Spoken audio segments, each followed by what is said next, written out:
Hello, नमस्कार, आदाब, सत श्री अकाल और अस्सलाम वालेकुम। मैं हूं मोहम्मद अहमद काज़मी, लेकर आया हूं आपका पसंदीदा कार्यक्रम आपके रूबरू। इजराइल फिलिस्तीन जंग शुरू हुए आज पूरे 7 महीने हो गए, 210 दिन। इसमें क्या कुछ हुआ? अमेरिका और इजराइल इंतजार कर रहे हैं कि हमास जो प्रपोजल गया है उसके बारे में वो कुछ जवाब दें, और अगर जंगबंदी कबूल कर लें तो बहुत अच्छा है। ये इंडिकेशन है इजराइल की तरफ से, अमेरिका की तरफ से। अभी ताजा खबर यह है कि हमास एक बार फिर इस सीज फायर का जो प्रपोजल है, जिस तरह से अमेरिका और इजराइल ने कबूल करके भेजा है, उसको वो फिर से रिजेक्ट कर सकते हैं, स्नब कर सकते हैं।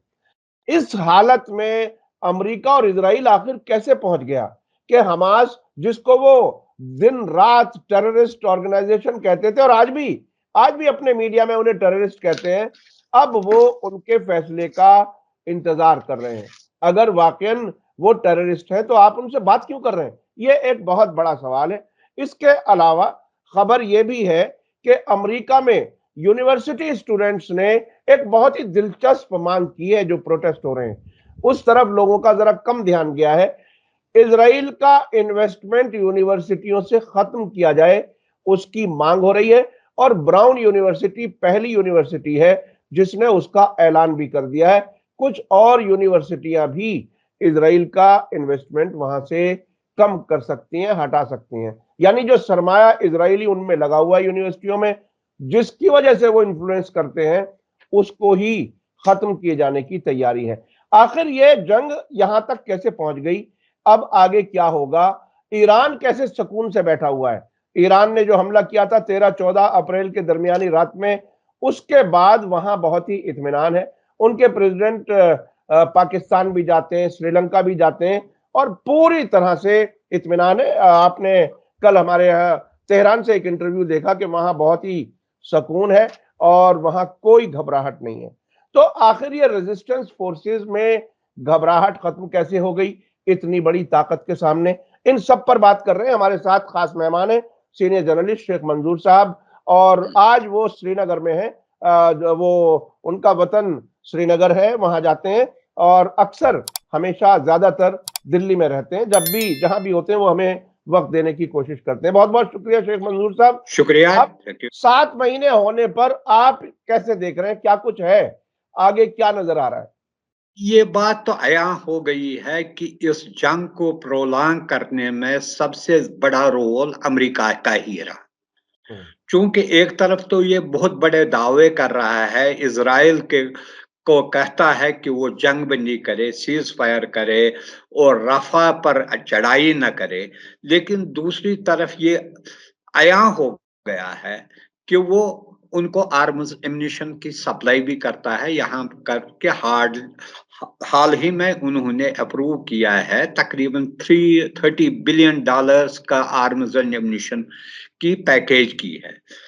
सबसे बड़ा जो मसला है, कांग्रेसमैन के अलावा जो यूएस में स्टूडेंट्स ने जिन्होंने तहरीक शुरू की कि वो कहते हैं जंग बंदी करो और फलस्तीनियंस का जो मसकर है उसको बंद करो, वो ये भी कहते हैं कि अगर ऐसी है इसमें यूएस एडमिनिस्ट्रेशन, खासकर बाइडेन एडमिनिस्ट्रेशन की ये डिप्लिसिटी लगती है कि वो क्यों नहीं और ये हथियार रोकते हैं, सप्लाई क्यों नहीं बंद करते हैं। तो उस वक्त तक बंद करनी चाहिए जब तक इजराइल को वो कंपेल करते कि वो सीज फायर करे। आज भी प्राइम मिनिस्टर इजराइल का बयान आया है कि मैं परमानेंट सीज फायर के लिए तैयार नहीं हूं। तो ये कैसे मुमकिन होगा कि आप कहोगे 10 दिन के लिए, 15 दिन के लिए? वो एक तरफ आप उसको टाइम देते हैं इजराइल को फ्रेश ऑफेंसिव लॉन्च करने के लिए। इसी वजह से बार बार हमस वाले कहते हैं जब तक परमानेंट ये नहीं होगा, लोगों को अपने घर जाने नहीं देंगे, तो उस वक्त तक वो कोई भी ऐसा प्रपोजल नहीं करेंगे। अब इसका ये नतीजा निकला है कि अब इस इजराइल से ज्यादा, हालांकि जो रिसेंटली रैली हुई थी, लार्जेस्ट रैली हुई है नेतान्याहू के, जब तक वो कुछ जो प्रोटेस्टर्स वो उसके घर के अंदर भी दाखिल होने की कोशिश कर रहे थे। दूसरी तरफ जो अमेरिका के, यूएस के यूनिवर्सिटीज, एजुकेशनल इंस्टीट्यूशंस की जो प्रोटेस्ट है, वो तकरीबन सारे यूएस को उसने अपने लपेट में लिया है। और वो जिस तरीके से पहले इन्होंने इनको मैन हैंडल करने की कोशिश की स्टूडेंट, तो ये पहली बार देखा गया यूएस की हिस्ट्री में। स्टूडेंट जो प्रोटेस्ट कर रहे हैं, यूजुअली जो हम वो दावा कर रहे हैं ह्यूमन राइट्स को, स्टूडेंट्स को फ्रीडम ऑफ स्पीच है, मूवमेंट है, उसको जिस तरीके से ब्रूटली उन पर अटैक, कुछ बहुत सारे बच्चों को अरेस्ट भी किया गया, वो दिखाता है कि वो भी इजराइल के प्रेशर में आ गए हैं। और जिस तरीके से आप देखते हैं जो विजुअल्स आते हैं सामने, किस तरीके से पुलिस उन बच्चों को, उन स्टूडेंट्स को मार पीट करते हैं, उनको ड्रैग करते हैं, और किस तरीके से ये पहली बार हमने अमेरिका की यूनिवर्सिटीज में देखा है कि जो लोग प्रोटेस्ट कर रहे हैं इजराइल की एट्रोसिटीज के खिलाफ, उनको कैसे ट्रीट किया जा रहा है।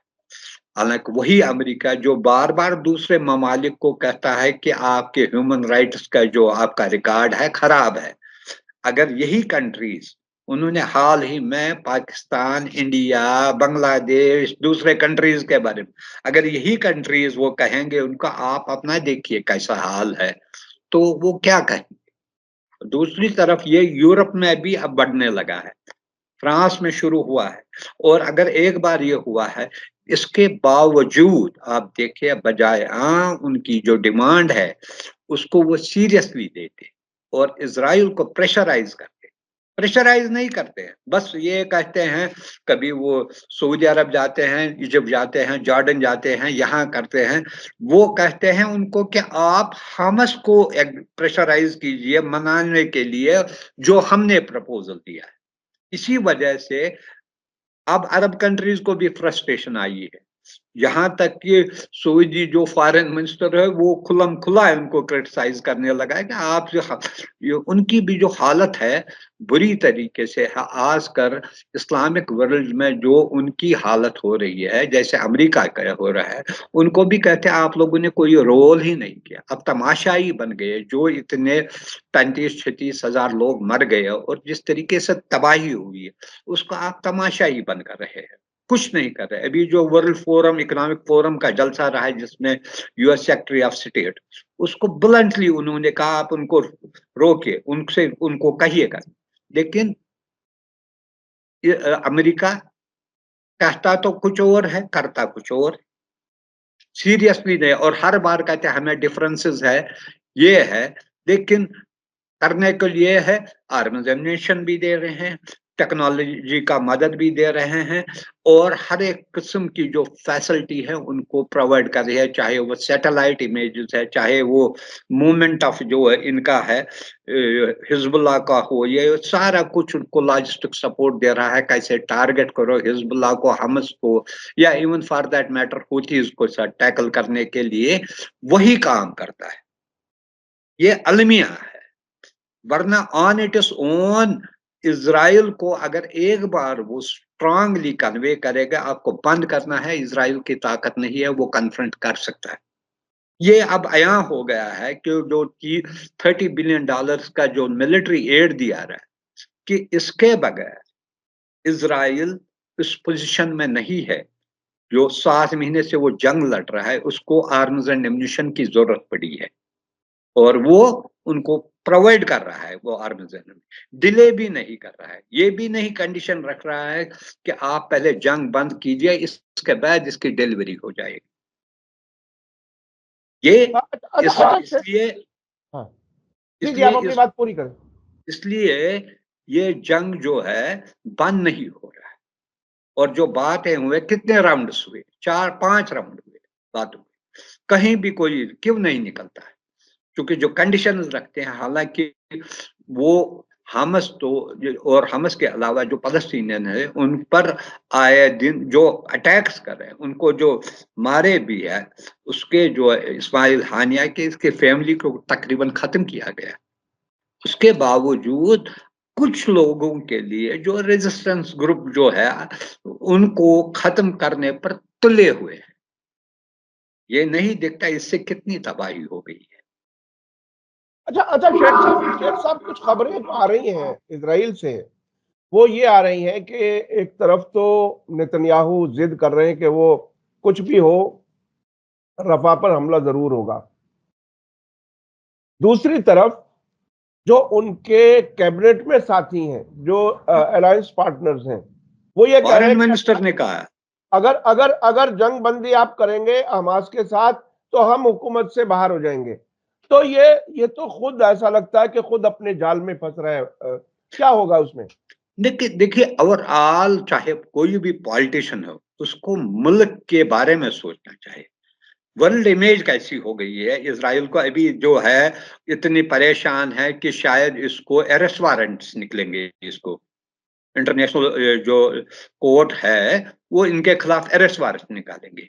एक मुल्क के प्राइम मिनिस्टर के खिलाफ अगर अरेस्ट वारंट निकले तो इससे बड़ी ह्यूमिलिएशन क्या हो सकती है। अब कहता है अमेरिका इसमें लगा है कि किस तरीके से इस अरेस्ट वारंट को फिलहाल नहीं इशू करने दी। ये सारी एनर्जी लगी है उनको इसमें। एक प्राइम मिनिस्टर के खिलाफ अगर निकलेगा एक मुल्क का, चाहे उसको बहुत सारी कंट्रीज रिकॉग्नाइज, लेकिन वेस्ट यूएस और दूसरे जो कंट्रीज है उन्होंने रिकॉग्नाइज और उसको पूरी तरीके से मदद भी कर रहे हैं, उसको कंसोलिडेट करने में, उसके सेफ गार्ड के लिए, उसकी सॉवरेनिटी के लिए हर एक मदद कर रहे हैं।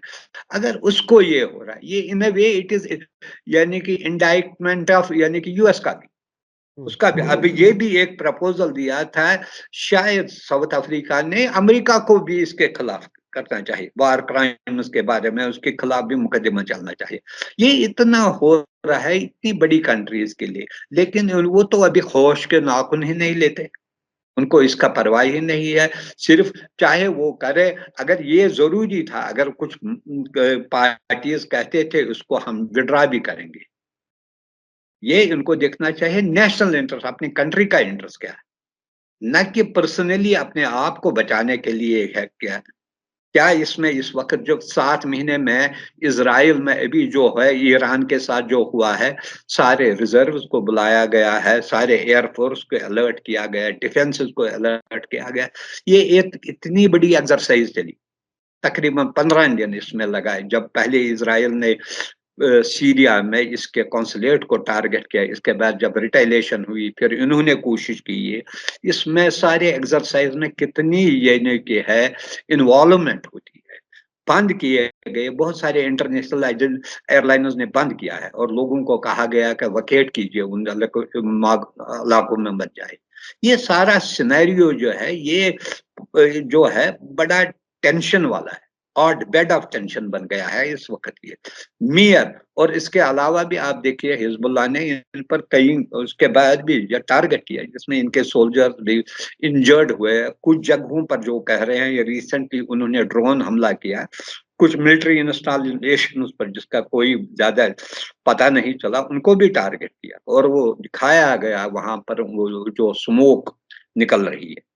इतना होते हुए अगर आप 7 महीने कोई कंट्री जंग में रहे, वहां देखिए वहां के लोगों का, वहां के गवर्नमेंट का, वहां का सिस्टम का कैसे चल रहा है, सिर्फ इस वजह से क्योंकि it is being supported by US and other western country. ये भी अच्छा नहीं चाहते। अच्छा, एक तरफ शेख अमेरिका, साहब, एक मिनट शेख में, साहब। एक हाँ, तरफ अमेरिका कहता है कि 2 स्टेट फार्मूला होनी चाहिए, 2 नेशन फार्मूला के बारे में कहता है, दूसरी तरफ जब पैलेस्टाइन के बारे में रेजोल्यूशन आया इसका विटो। हाँ। ये समझ में नहीं आता है, ये कोई ये ड्यूअल पॉलिसी है, डुप्लिसिटी है, उसके कॉल और फैल में फर्क है। क्यों नहीं किया था उस वक्त अप्रूवल, क्यों नहीं किया था उस वक्त, विटो करने की क्या जरूरत थी। हाँ ये कहता है कि अप्रूवल है, हम उसके लिए कोशा हैं, उस पर टाइम लगेगा, लेकिन वो भी नहीं कहे विटो की। हाँ, तो ये दोनों यानी अमेरिका की मदद के बगैर इजराइल कुछ नहीं कर सकता, ये तो कई बार साबित हुआ है। अच्छा, एक मैं तवज्जो दिलाना चाहता हूं, हमास पिछले इत्तला ये आ रही है कि नवंबर से अब तक हमास ने अपनी जो पोजीशन रखी है, परमानेंट जंगबंदी, जो घर वापसी लोगों की अपनी जो नॉर्थ में जाएं, सामान का आसानी से खुलना, कई जो उनकी डिमांड है, इजरायलियों का खाली करना, वो उस पर मजबूती से डटे हुए हैं। अभी मैं कल एक आर्टिकल पढ़ रहा था, गाजा के फिलिस्तीनी बहुत ही सीनियर जर्नलिस्ट हैं, लंदन में रहते हैं, अब्दुल बारी अतवान साहब। उन्होंने एक बात कही है कि हमास का जवाब जल्दी नहीं आएगा, नंबर एक। दूसरे ये कि फिलिस्तीन का झूठा वादा किया जा सकता है एक बार फिर, अब से पहले भी कई बार झूठा वादा किया गया है, तो इस झूठे वादे में हमास शायद नहीं आएगा। अभी तक इशारा यह है इजरायली मीडिया में भी कि हमास इस प्रपोजल को कबूल करने वाला नहीं है, जो टेम्परेरी जंगबंदी की बात है। देखिए अब जो आप अगर आपने देखा आज प्राइम मिनिस्टर नेतान्याहू का बयान, वो कहता है कि किसी भी सूरत में हम रफा पर करेंगे। इससे साबित हो रहा है, क्लियर हो गया है कि ये प्रपोजल भी, ये एफर्ट भी जो किया है, ये रंग नहीं लाएगा, क्योंकि जो डिमांड है वो बेसिक डिमांड है। बेसिक डिमांड ये है, अगर वो खाली है, वो अपने घरों में जाना चाहते हैं। 20 लाख के करीब जो है, 1.5 मिलियन पीपल रफा बॉर्डर के पास सेटल है। उनको अपने घर जाने की इजाजत देनी चाहिए, वो वकेट करना चाहिए, ताकि वो उनके बारिश से तो घर नहीं है, वो सारा खंडरात में पड़ा है, मलबा है, तो उनको वहां पर जाने का, ताकि वो कुछ कोशिश करें वहां पर अपना सा वो सेटल करने के। न वो इजाजत देते हैं, न परमानेंट सीजफायर आप चाहते हैं, न आप कहते हैं withdrawal of our military forces. फिर करेंगे तो करेंगे क्या? What option you have left for them? कुछ ना कुछ तो देना चाहिए ना। और ये जेन्युइन चीजें हैं, जो एक जंग को खत्म करने के लिए वो नहीं कहते हैं आपको 3 चीजें करनी ही पड़ेगी। एक तो लोगों का अपने घरों में वापस जाने की इजाजत दे। सिर्फ अमेरिका कहता नहीं, हमने इसको एडवाइस की है कि रफा बॉर्डर पर चढ़ाई मत करो, लॉन्च मत करो। भाई अगर रफा बॉर्डर पर ये क्यों नहीं कहते हैं, जो लोग हैं वहां पर, अगर है 15-16 लाख लोग हैं, वो कैंपस में रहते हैं, उनको अपने घर जाने की इजाजत दी। दे फेस वहां पर पानी की प्रॉब्लम है, मेडिकल प्रॉब्लम है, बच्चों की एजुकेशन गई है। बच्चे कितने मरे, तो इसको तो हजारों की तादाद में मर गए, किसी को फिक्र भी नहीं है और ना कुछ कर सकता है कुछ। अगर वो घर जाए, उनको उनको वो कहते हैं उन इलाकों से जो है Israeli security forces will withdraw हो जाए। ये तो नॉर्मल डिमांड है, ये कोई भी कहेगा, इसमें कोई उन्होंने कोई बड़ी डिमांड तो नहीं है। फिर आ जाएगा पैलेस्टाइन स्टेट का मसला। जब ये परमानेंट सीज फायर हो गई, फिर एक पैलेस्टाइन स्टेट का क्या, वो उसका फॉर्मेट क्या होगा, वो उसके कंटोर्स क्या होंगे, ये तो ऐसे तो नहीं होगा ना। It will take at least months and years to finalise that, ये जो है प्लान, जिसके लिए पहले ये जरूरी है, essential to ensure peace and security in Gaza area. फिर उसके बाद जब, अच्छा गाजा की रिहेबिलिटेशन में फिर बहुत टाइम लगेगा, वो भी मंथों और सालों की बात है, जिस तरीके से वो तबाह हो गया है उसके।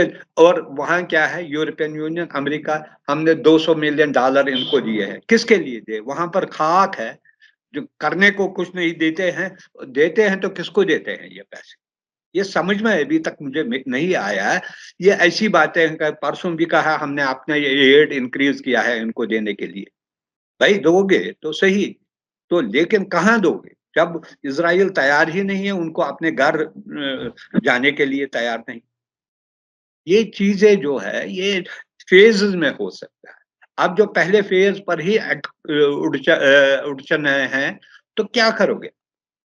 अच्छा पहला अच्छा, शेख साहब, ये हमने अब से पहले भी देखा, इराक में भी देखा, कई मुल्कों में देखा, अमेरिका ऐसे हालात में जब मदद की बात करता है तो वो अपनी ही कंपनियों में पैसा बांट देता है, वहां के काम कुछ करने के नाम पर अपनी ही कंपनियों में बांट देता है। बल्कि इराक जंग में तो ये भी पता चला था कि अलग अलग सेक्टर्स में यूरोप के मुल्कों ने, अमेरिका ने बांट अरे दिया था। ऑयल तो कॉन्ट्रैक्ट्स लिए ये सारा ये क्या। ये अपने ही लोगों में पैसा बांट देते हैं और उस मुल्क को मकरूज बना देते हैं या उस पर एहसान बना देते हैं। अभी आपको क्या लगता है, क्या देखिए ऐसी हालत में जब वो जिद कर रहा है कि रफा पर हमला होगा, उधर वो जंगबंदी को इस तरह से मानने को तैयार नहीं है, तो इसके मानी तो यही हुआ कि जंग लंबी चलेगी। कितने दिन रेजिस्ट कर सकता है खुद इजराइल?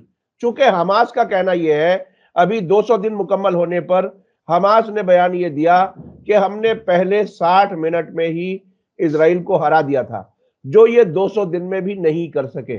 वो तो अपनी तरफ से पूरे मजबूती से खड़े हुए हैं। इस कमजोरी की हालत में इजराइल के इस कमजोरी की हालत में नेतन्याहू और कहां तक ड्रैग ऑन करेंगे, कितना इजराइल को तबाह करेंगे, अगर इस एंगल से भी देखा ये जाए? पहले ही सिक्योरिटी जो टॉप सिक्योरिटी एक्सपर्ट्स थे, उन्होंने पहले ही इजराइल को कहा था कि ये जंग महीनों चलेगा। अगर आपने बिगिनिंग में कहा था कि आप मत लीजिए, और लोगों का ये ख्याल था कि 3 महीने तक चलेगा उस वक्त। इस वक्त तक किसी ने इमेजिन नहीं किया कि ये 7 महीने तक भी चलेगा। अब तो 7 महीने हो गए, हाँ। और अभी मजीद अब रिसेंटली भी ये कहते हैं अभी भी मंथ चलेगा। मंथ के बाद ये जो है, एक तो कैलकुलेशंस आप देखिए, उनको पता ही नहीं था कितना है वहां पर, यानी कि क्या वहां पर उनका जो सिस्टम है, रेजिस्टेंस का सिस्टम है, इसके बारे में कुछ ज्यादा पता नहीं थे। इस वजह से कैलकुलेशंस रॉन्ग हो गए हैं। दूसरी बात, ये जो खींचने की बात है, ये भी दिखाता है कि बस जंग करना है विदाउट प्लानिंग, उसके रिपरकशंस क्या होंगे उसके बारे में भी वो तैयार नहीं है। और ये दिखाता है इसका, ये इनका जो है, जो हमें लगता है अमेरिका का भी प्लान है इनके साथ कोलैबोरेट। वो चाहते हैं किसी न किसी तरीके से हमस एलिमिनेट हो जाए। हाँ। ये इसमें मुझे लगता है, अब जो कहता है सुपरफिशियल जो है, ऊपर से कहता है नहीं बंद कीजिए ये, वो फोर्स नहीं दिखाता है अमेरिका, वो फोर्स यूएस यूरोपियन कंट्रीज नहीं दिखाते। वो भी कहीं ना कहीं शायद टैसिट सपोर्ट दे रहे हैं इसको कि कहीं ना कहीं इस हमस को खत्म करो, ताकि जो वो कहते हैं कि पैलेस्टीनियन अथॉरिटी इसका जो ले, वो अच्छा वो भी वीक हो गया है। उसके अपने लोग नहीं मानते, उसका प्राइम मिनिस्टर जो था उसने रिजाइन किया है, वो भी खुद 80s में है। अब ये जो है, they are dark about this situation, they don't know what is to be done, उनका नेक्स्ट स्टेप क्या होना चाहिए, और डे टू डे बेसिस पर फैसला देते हैं। जितना प्रेशर आते हैं उसी के हिसाब से रिएक्ट भी करते हैं। अभी भी अब 2 दिन पहले अमेरिका ने कहा नहीं, अब इजराइल हमारी बात मानता है। क्या मानता है? किसी को पता है क्या माना उसने? अगर मानता है तो देन जो अमेरिका ओपनली कहता है कि हम उनको कहते हैं रफा पर मत करो और लोग सीज फायर करो, क्या वो मान दिया उस? ये जो है इससे तो ये साफ है कि वो कहता ही नहीं है। बंद कमरे में जो बातें होती हैं वो खुल करके नहीं आती। मैं अभी 2 दिन पहले, कल जो मुलाकात हुई थी, ये खबर तो आई टाइम्स ऑफ इसराइल ने कि मीटिंग बंद कमरे में शुरू हो गई, लेकिन उसकी वो तफसीलात उस तरह से खुल करके दोनों तरफ से कहीं नहीं आती। तो इसका मतलब यह है कि अमेरिका खुद जिस तरह से चाह रहा है वो भी नेतन्याहू वही कर रहा है। अच्छा, अब मैं ये समझना चाहता हूं कि एक एंगल ये है कि मेडिटेरेनियन में जो टेम्परेरी पेयर, जिसे बंदरगाह कहा जा सकता है छोटा मोटा, हाँ, वो अमेरिका बना रहा है। क्या उसको सिर्फ उतना ही समझना चाहिए कि वो मदद देने के लिए भेज रहा है, या वहां वो अपनी फौजें मुकर्रर करके तैनात करके वहां के गैस, वहां के ऑयल पर कब्जा करने की तैयारी कर रहा, क्या कुछ है? न अभी जो है जिसको टेम्परेरी तरीके से वो बेसिकली साइप्रस से वो इस्तेमाल करते हैं, ताकि वहां से जो है रिलीफ सामान, उसने शायद 2-3 बार ही वहां से आए हैं शिप्स 200-300 टन लेकर, वो जो है रिलीफ सामान।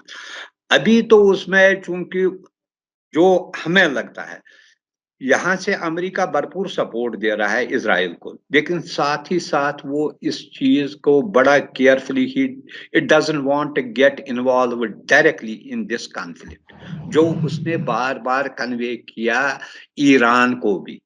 Through, whether it was Switzerland या किसी तीसरे कंट्रीज के जरिए, कंट्रीज के लिए उनको बार बार कहा ना, हम पहले इसमें इन्वॉल्व थे जब इजराइल ने किया, हालांकि इजराइल ने कहा लास्ट मिनट पर उन्होंने कन्वे किया है अमेरिका को, उस पर भी उन्होंने कहा कि हमें इन्वॉल्व नहीं थे, और बाद में भी उन्होंने कहा अगर कोई आपको कॉन्फ्लिक्ट होगा इजराइल के साथ डायरेक्टली हम इन्वॉल्वमेंट नहीं करेंगे, हालांकि they are providing all logistic help, जो भी चाहिए वो देते हैं, फाइनेंशियल मिलिट्री लॉजिस्टिक हेल्प देते हैं, लेकिन बार बार उन्होंने कहा, जैसे उन्होंने कहा हमारे फुट सोल्जर्स जो है वो वहां पर काम नहीं करेंगे। ये अमेरिका के लिए जो है, ये एक ही जो क्लियरिटी है, हम आपको अरबों डॉलर देंगे, जैसे दिया है बिलियंस डॉलर टेक्नोलॉजी देंगे, वो देंगे, जो उनके सैटेलाइट्स का जो है सारे जो इंफॉर्मेशन रिगार्डिंग लोकेशन सारा उसको फराहम करेंगे,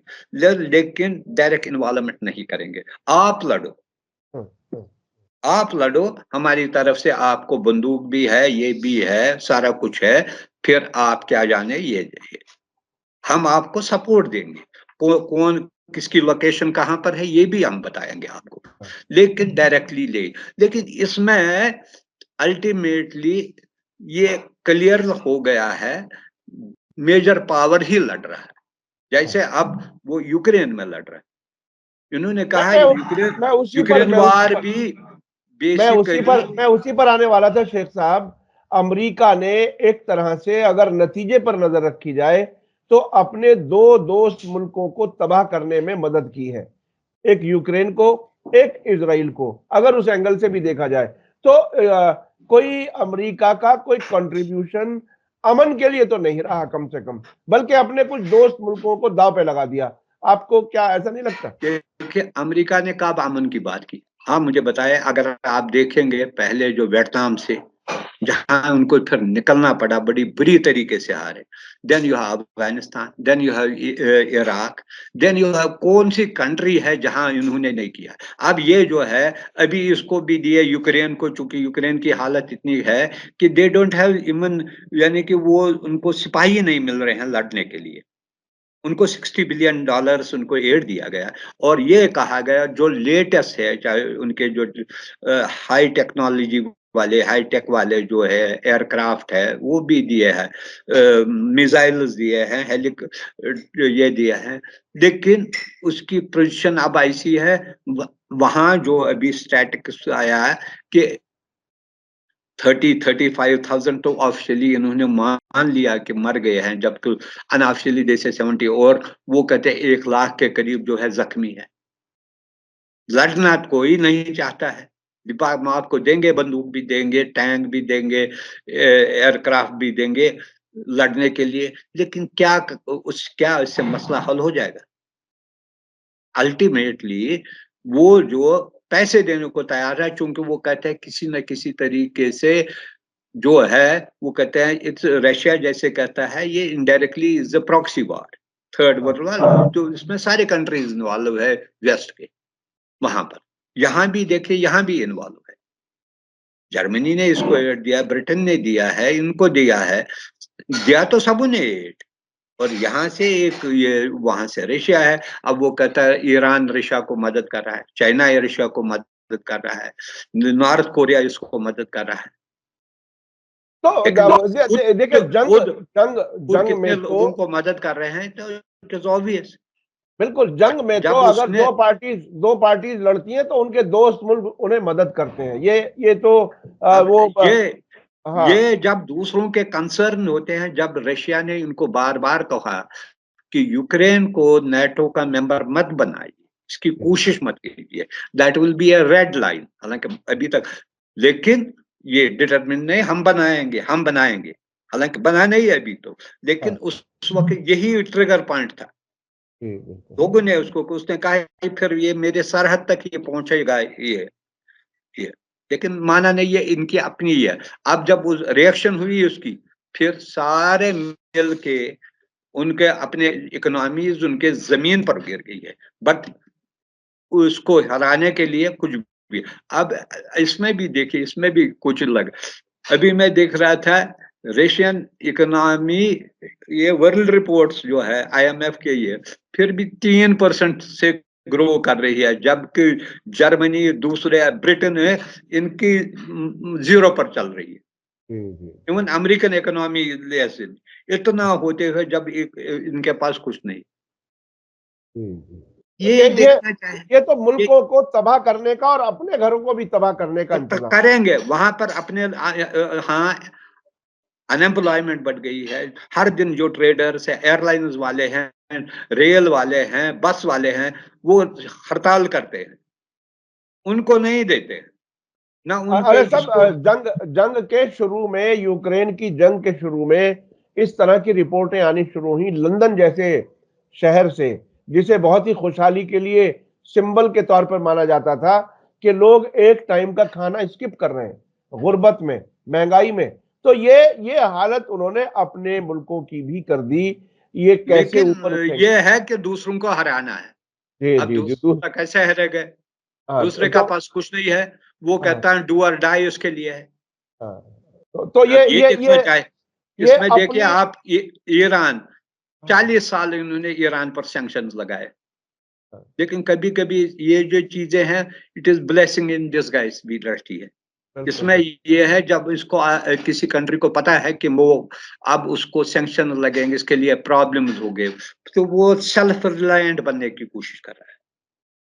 इस दौरान ईरान ने खासकर अपने डिफेंस प्रोडक्शन इतने बढ़ाया कि बहुत है, इट इज यानी कि अनफ वह ना है अनफ अपने लिए, वो दूसरों को भी इसके लिए आर्म्स एम्युनिशन सप्लाई करता है। और दूसरी चीजों में जब आपने देखा कि इसी कतार पर जो एम्बार्गो लगाया गया, इट वाज ईरान और टर्की जो उसको बेसिक जो फूड सप्लाईज और जो मिल्क, डायरी मिल्क, ये दूसरी चीजें सप्लाई कर रहे हैं।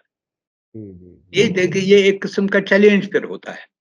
अगर कंट्री की लीडरशिप अच्छी हो, इनके लिए चैलेंज रहता है वो how to survive under these condition. लेकिन दूसरों के पास पैसा था, इनके पास वो फूर, अब वो उसके लिए भी कुछ कंट्रीज कहते हैं अब हम नहीं देंगे यूक्रेन। अभी देखिए ट्रंप ने कहा था क्यों दे रहे पैसे यूक्रेन को, वो ओपनली उन्होंने, फिर उन्होंने कोशिश की उनके मेंबर्स को, जो चाहे वो उनके रिपब्लिकन पार्टीज के मेंबर्स को, स्पीकर में इसने बहुत बड़ा रोल किया, तो उनको भी मायल किया कि आप इसको कीजिए सैंक्शन। ये मुसलसल तबाही का एक साइकिल है, जो जिद की वजह से, जो मिसकैलकुलेशन की वजह से, जो गलत नीयत की वजह से, दूसरे मुल्कों को गुलाम बनाने के इरादे की वजह से मुसलसल तबाही का सिलसिला है। बहुत बहुत अब इसका एंड रिजल्ट भी क्या है? जी, ना सनम मिला ना विसाल यार। गिव मी वन एग्जांपल जहां पर ये सक्सेसफुल हुए। जी जी जी, लीबिया को हर जगह नाकाम। लीबिया को किया, वो कंट्री तो तबाह होती है, लेकिन खुद भी इनको क्या मिलता है? अभी देखिए फिर एडमिट करते इराक पर किया न्यूक्लियर वेपन्स का नाम लेकर, फिर खुद ही कहते हैं हमने गलत कहा। बट इनके पास चीक्स है कहने के लिए, अगर कोई दूसरा कहेंगे उसको कहेंगे इसको हैंग करो। तो वो हर फैसला अपने तरीके से दुनिया का लेना चाहते हैं, लेकिन दुनिया अब ऐसे कंट्रोल नहीं हो सकती जैसे वो पहले करते थे। अब मुख्तलिफ मुल्कों में पावर जो डायनेमिक्स जो है वो बिल्कुल बदल रहा है, दुनिया का चेंज रहा है, चेंज हो रहा है। अब दूसरे पावर सेंटर्स भी बन रहे हैं, वो भी इनका कन्फ्रंट करने की कोशिश कर रहे हैं। हालांकि थोड़ा बहुत और टाइम उनको लगेगा, लेकिन ये जो है इनकी मोनोपोली जो रहती है वो अब चैलेंज हो रही है, हर एक लेवल पर चैलेंज हो रही है। जी जी जी, बहुत बहुत शुक्रिया, बहुत बहुत शुक्रिया शेख मंजूर साहब। इसी के साथ मुझे दीजिए इजाजत। धन्यवाद, शुक्रिया, जय भारत, जय। मीडिया स्टार वर्ल्ड के और वीडियो देखने के लिए हमारे चैनल को सब्सक्राइब करें और सीधे नोटिफिकेशन पाने के लिए बेल आइकन दबाएं। और अगर हमारी खबर सच्ची और अच्छी लगे तो अपने व्हाट्सएप, इंस्टाग्राम, फेसबुक और ट्विटर अकाउंट पर जरूर शेयर करें।